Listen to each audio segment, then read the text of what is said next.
지금 우리 청소년들이 입고 다니는 옷들 중에 저 깜짝 놀랐어요. 청바지 하나가 막 70만 원 이렇게 하고요. 물론 여기 있는 우리 청소년들은 그렇지 않다고 저는 생각합니다. 맞지 진원아? 혹시 티가 지금 뭐 100만 원짜리고 아이들 막 이 뭡니까 돋바 이 점퍼랍니까? 이 패딩 패딩 예. 그게 막 뭐 120만 원짜리 이런 거 입고 다닌다 하더라고요. 야, 너무 신기하다라는 생각을 했습니다.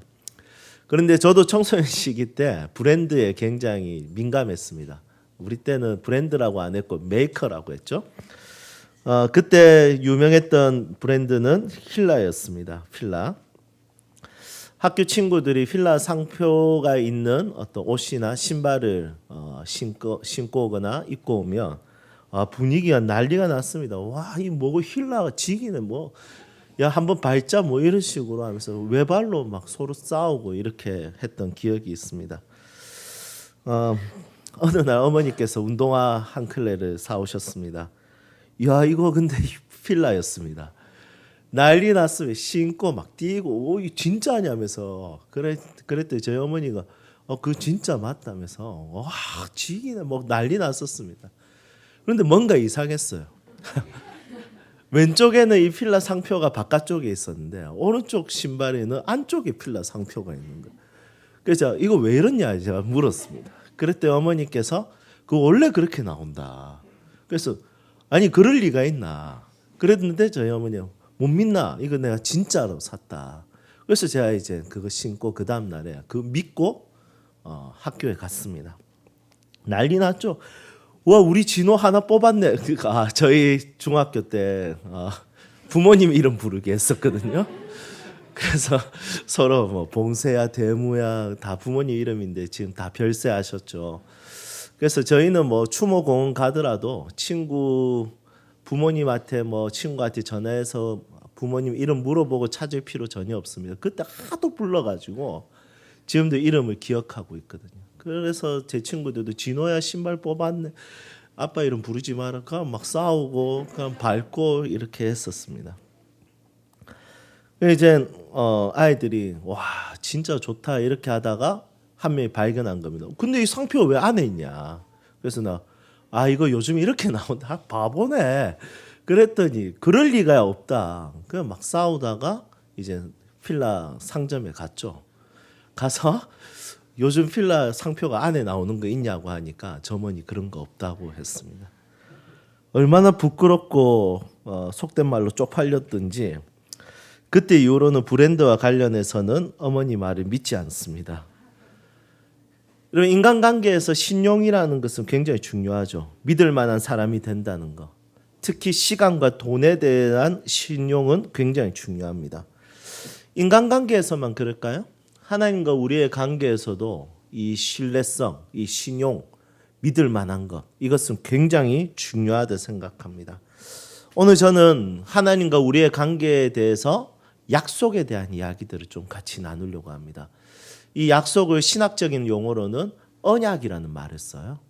그러니까 우리가 디얼로지 신약이라고 이야기할 때 언약 신약 그러니까 약속 신약이라는 말보다 언약 신약이라고 하는데 영어로는 promise라는 단어를 쓰지 않고 covenant라는 단어를 씁니다. 계약 신약 이렇게 사용하거든요. 그래서 오늘 이 부분에 있어서 우리 한번 다루려고 합니다. 창세기 1장에 보면 하나님께서 세상을 만드실 때 이르시되 이 말을 계속 반복합니다. 이르시되. 개역 한글에는 가라사대 이렇게 말하고 있죠. 그래서 이르시되라는 말을 반복을 하는데 이 이르시되 했을 때 자연은 하나의 법칙과 질서가 생기죠. 그리고 이르시되가 사람에게 임하는 순간 뭐가 생기냐면 언약과 약속이 되는 것입니다. 그래서 자연 질서, 자연의 규칙 이것은 하나님의 말씀으로 세워졌다는 증거죠. 로고스가 있다는 것입니다. 그리고 하나님의 로고스, 하나님의 말씀이 사람에게 임할 때는 하나의 언약과 약속이 되는 것이죠.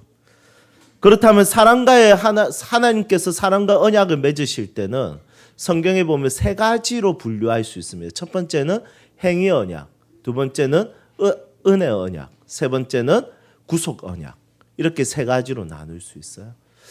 조금 딱딱할 수도 있는데 한번 이 세 가지를 제가 정리해 볼게요. 첫 번째 행위 언약은 선악과 언약이라고 하기도 합니다.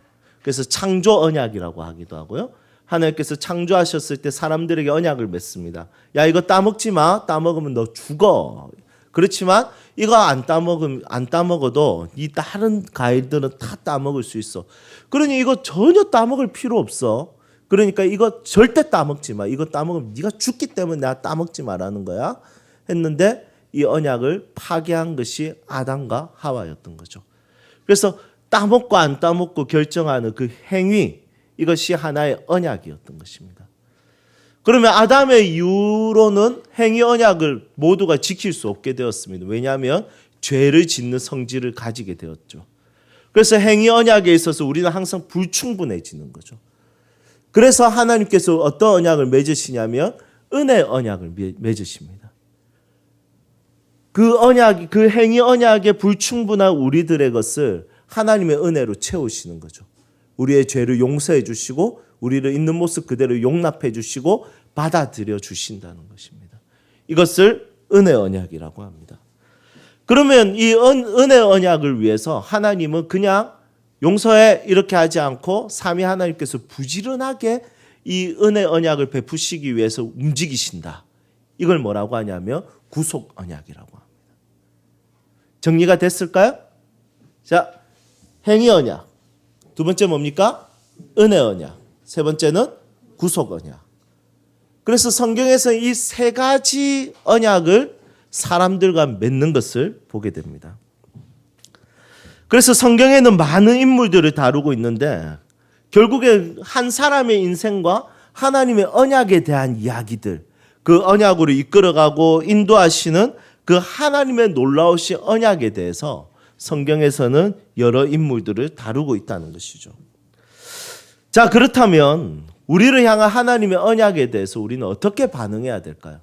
그 언약에 대한 우리를 향한 하나님의 소명, 부르심은 무엇일까요? 오늘 이 부분에 있어서 우리가 좀 깊이 있게 깨달을 수 있어야 됩니다. 오늘 본문 말씀은 하나님과 아브라함이 언약을 맺는 것을 다루고 있습니다. 여기서 아브람은 우리가 어색하죠? 우리가 잘 아는 이름은 아브라함이죠. 이 이름은 나중에 받는 닉네임입니다. 원래 본명은 아브람입니다. 사라도 본명이 아니죠. 닉네임이죠. 원래 이름은 사레였습니다. 야곱은 나중에 어떤 이름을 얻습니까? 이스라엘. 이런 식으로 아브람은 아브라함이라는 것을 기억해야 됩니다. 하나님이 이 아브라함에게 주신 언약의 내용은 자녀가 없는 아브라함에게 많은 자손을 줄 것이다. 이것을 시청각으로 교육합니다. 밖에 데리고 나가서 저 어두운 밤에 하늘을 봐. 별이 많지? 저거 다 네 자손들이 저렇게 많아질 거예요. 그랬더니 아브라함이 어떻게 많아집니까? 저는 지금 애도 하나 없습니다. 저희 집에 제 상속을 받을 수 있는 사람은 아무도 없습니다. 그냥 이 종이 내 자녀라고 할까요?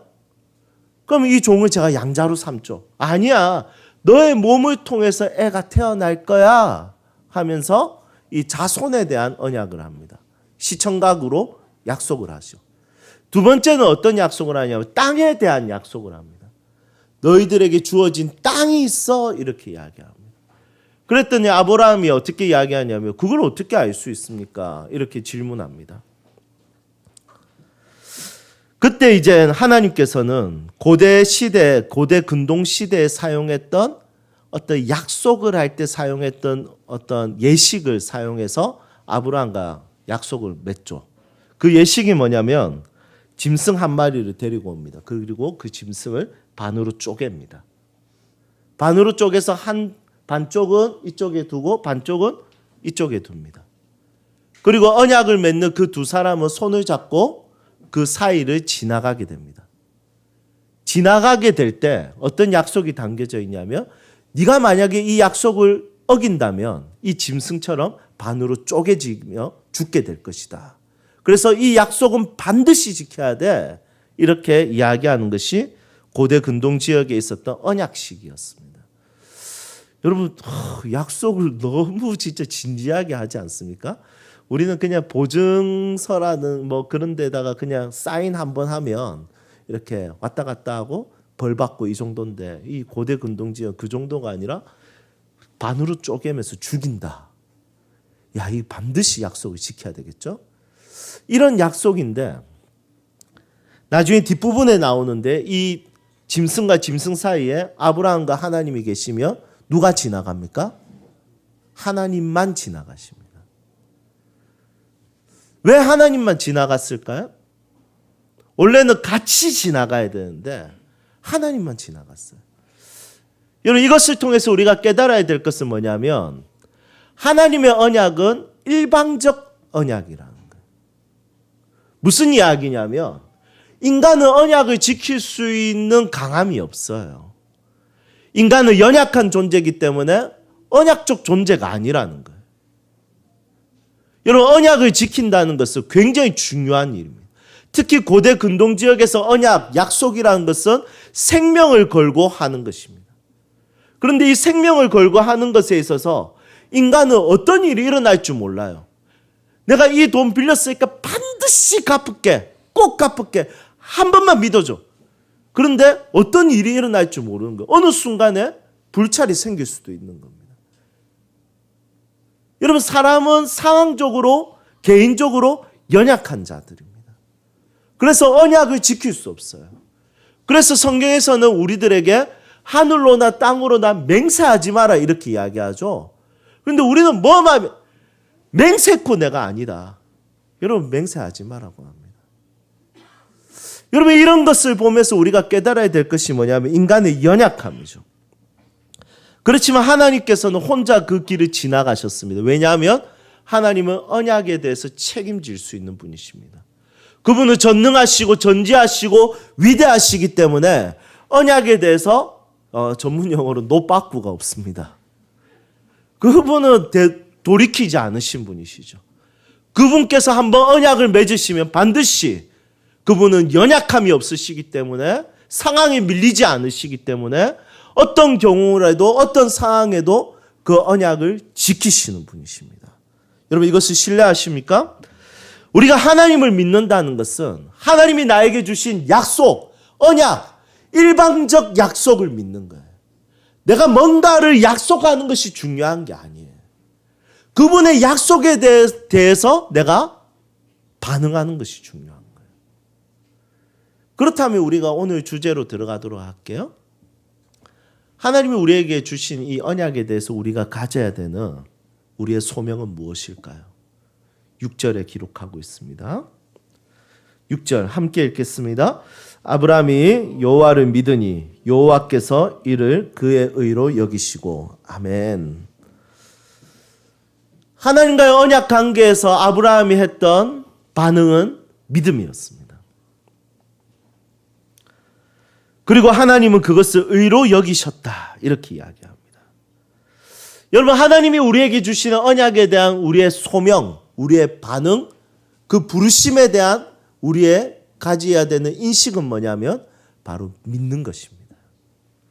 에이 그건 너무 쉽지 않나. 아니요 안 쉽습니다. 그거 제일 어려운 것입니다.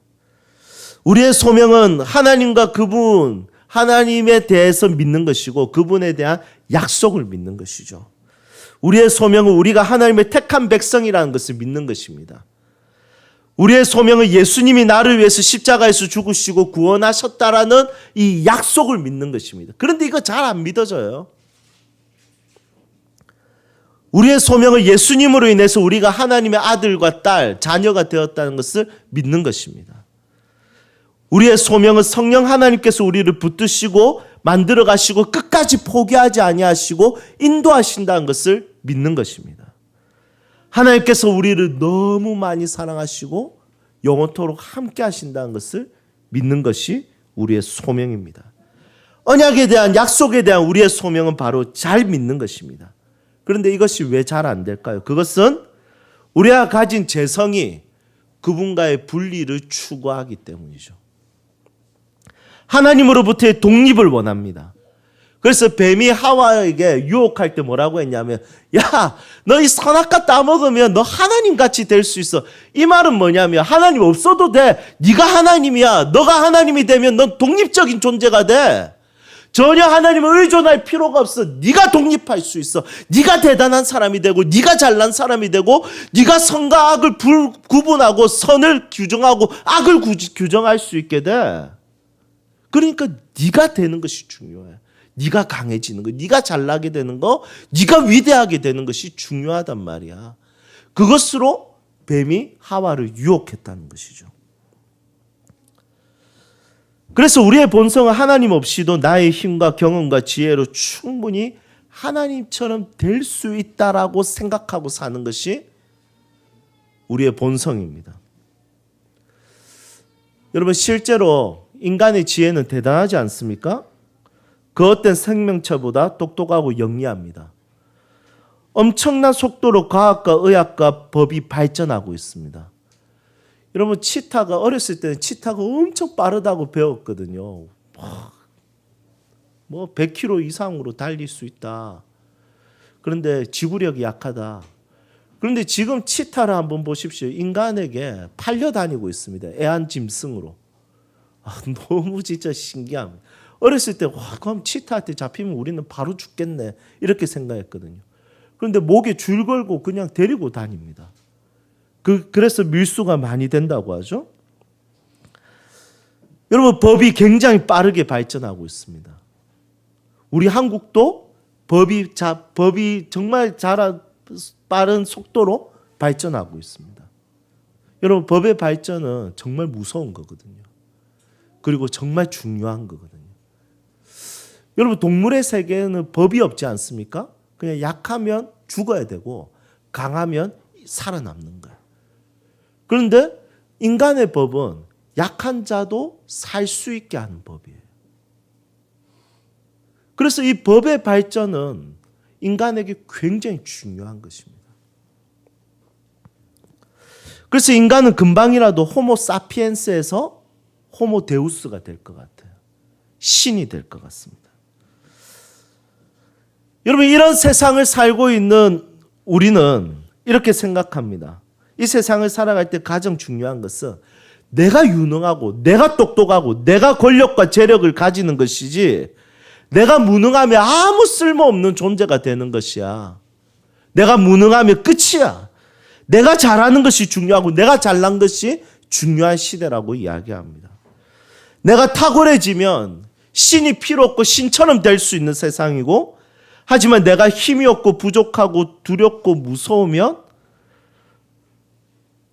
나는 아무것도 할 수 없고 내 존재의 가치는 없어라고 생각하는 것이 이 시대의 모습이라는 거죠. 여러분, 상황적으로 갑자기 어려움이 다가오면 두려움이 생깁니다. 이걸 긴장성 부동화라고 하거든요. 긴장을 하게 되면 부동, 움직일 수 없게 된다. 여러분, 새 앞에 갑자기 곤충 앞에 갑자기 새가 딱 나타나면 곤충이 순간적으로 날지도 못하고 순간 멈추게 됩니다. 토끼가 갑자기 호랑이를 만나게 되면 긴장이 돼서 못 움직이게 됩니다. 여러분, 그런데 이게 사람과 사람 사이에도 있어요. 갑자기 권력자가 탁 나타나면 갑자기 못 움직이게 됩니다. 이걸 긴장성 부동화라고 하는데, 여러분, 우리의 삶을 보면 갑자기 상황적으로 어려워졌을 때, 또 내 스스로 부족함과 연약함을 발견할 때 무엇을 해야 될지 어떻게 해야 될지 아무것도 모를 때가 있습니다. 순간적으로 나 어쩌지? 이렇게 될 때가 있습니다. 인생을 살다 보면 그런 고비들이 계속해서 있습니다. 상황적으로, 그리고 내 개인의 능력적으로. 여러분, 그때마다 중요한 것은 무엇입니까? 하나님이 우리에게 주시는 언약입니다. 아브라함에게 하나님께서 언약을 주셨고, 아브라함이 이것에 대해서 해야 될 일은 믿는 것이었습니다. 여러분, 저는 이제 40대를 지나고 있습니다. 부록의 나이라고 하죠, 40이. 그리고 중반을 향해 달려가고 있습니다. 여러분 부록의 나이에 이제 유혹될 게 없다고 생각했는데 아니요. 인생은 너무 어렵고 너무 무섭고 너무 두렵습니다. 하나하나가 고비고 두렵습니다. 지금 제가 가지고 있는 경험과 제가 가지고 있는 실력과 제가 가지고 있는 탁월함으로 인생을 어떻게든 만들어 갈 수 있을 것 같습니다. 그런데 살다 보면 이것이 완전히 장애물의 벽에 부딪힐 때가 있습니다. 여러분 그때 너무 두렵습니다. 왜냐하면 내 경험으로도 해결이 안 되고 내가 가지고 있는 실력과 탁월함과 관계성으로도 해결이 안 되는 것을 만날 때가 있습니다. 여러분 그때 제일 두렵더라고요. 어렸을 때는 그때 엄마 부르면 되는데 이제는 엄마 부를 수가 없어요. 이제는 부를 사람이 없습니다. 하지만 그때 저에게 제일 중요한 것은 매 순간마다 하나님의 언약이었습니다. 함께 하신다는 언약이었습니다. 내가 그분의 자녀라는 언약이었습니다. 내가 너와 항상 함께 하리라. 내가 너를 지키리라. 실망치 말고 나를 보아라. 나는 너의 하나님이라.